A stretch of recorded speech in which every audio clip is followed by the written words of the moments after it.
as possible. We do ask that you please limit your time to 2 questions only. Cam is working on granting everyone permission to record, and we'll get started shortly. All right, looks like everyone should have permission to record. First up, Chris Bills with the Striker Texas. Go for it, Chris. Hi, Josh.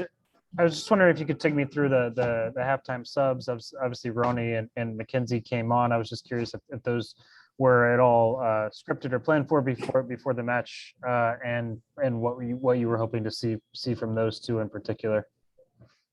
No, they certainly weren't planned. Musa has had an ankle injury, an ankle sprain for about 10 days. We got him to a good place for the last game, and he was hobbling, 25, 30 minutes in. We knew he was in a little bit of trouble, so we're glad he could make it to half, but he wasn't moving that well towards the latter part of that. And he was gesturing that it was certainly bothering him. And for Cecilia, I just didn't think he had a great performance in the first half. I didn't think he was defending particularly well, losing some balls easily. So, this is a tough game. It's a dueling game. The first half, we did a decent job. We certainly made it difficult, and we probably didn't get and create as many chances as we'd like. But, the first half was what we'd expect: combative, difficult, no real clear cuts. I think they ripped a couple across the face of goal that were threatening. But, we came in at half, obviously, and in a pretty good place, obviously 0-0. Bringing on McKenzie, we know he's got speed. He's got good enough feet. So obviously he can access some space beyond the line. So that was certainly part of the idea. And we moved Diego over to the opposite side to get him on the left side coming into his right. But it was a difficult second half. Yeah, it seems like against their system, you guys should find some moments where you've got those numerical advantages, right? And having faced them a third time, I guess, are you frustrated that more of that didn't come out? You guys got kind of caught up in that dual game a little bit, and why was that, or why is that? You think that at this point in the year, you guys still aren't kind of creating those moments more often? In this game or in the other games that we've played? Well, in this game in particular, I know you had obviously some moments in the second match when you scored 3, but they obviously found some advantages against you as well. But okay. But you're asking about what we needed to do, right? Yeah, I am. Okay. Yeah.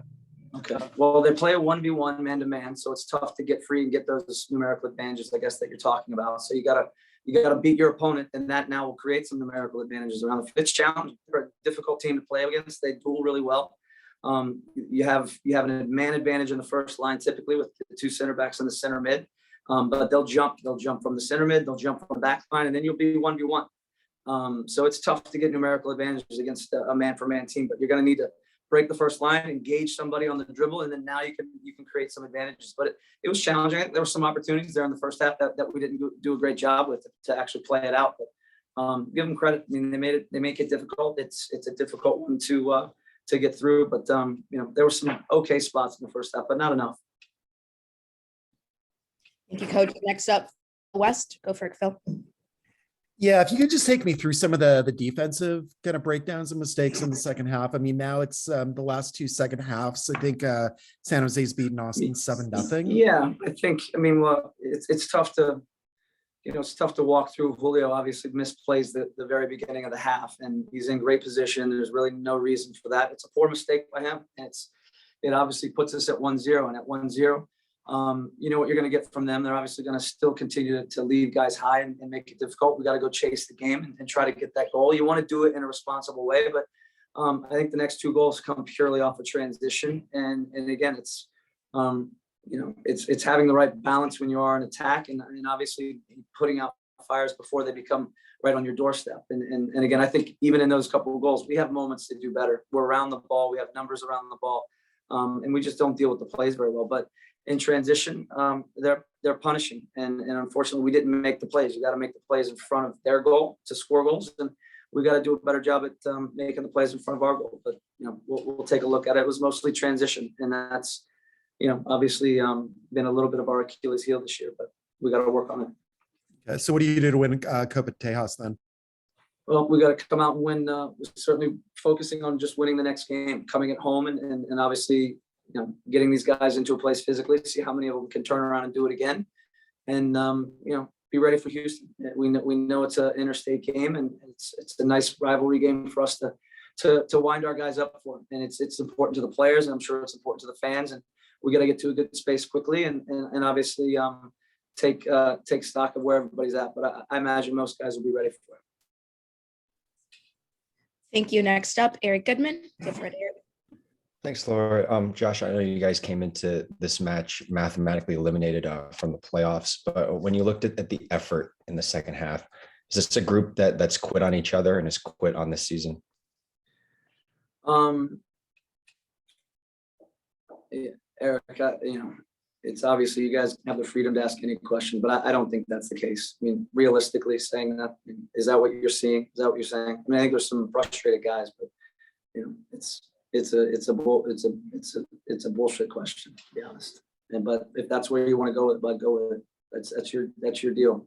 If that's what you see, write it. If that's what you see, bud, write it. That's the way you see it. Right. Just wanted to hear your thoughts on that, and then, Yeah.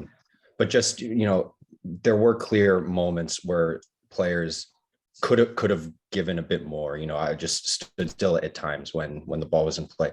Just was that the effort that you're hoping to see in the second half? I'll have to look at it again. Thank you. Next up, Mario Tapia. Go for it, Mario. Hi, thank you, Coach. When we go to the second half, it was like we have seen that same story, we were the best team in the first half, and then in the second half, we just lost it. Like, where is Austin a better team than it was 2 months ago? Again, I think goals shape the game. We gave away a goal in the very first minutes of the game.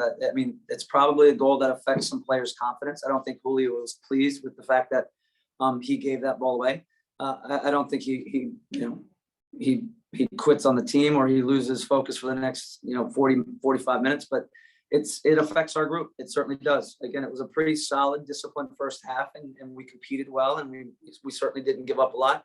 Like I said before, we should create more, but it's difficult. You give up a goal, now you got to go chase it a bit. You're on the road against a team that can make it challenging in transition and makes it difficult to play the way that you normally play. And they've done that many times to many teams, but you got to grind and you got to fight through it and try to find your moments. But it evaded us tonight.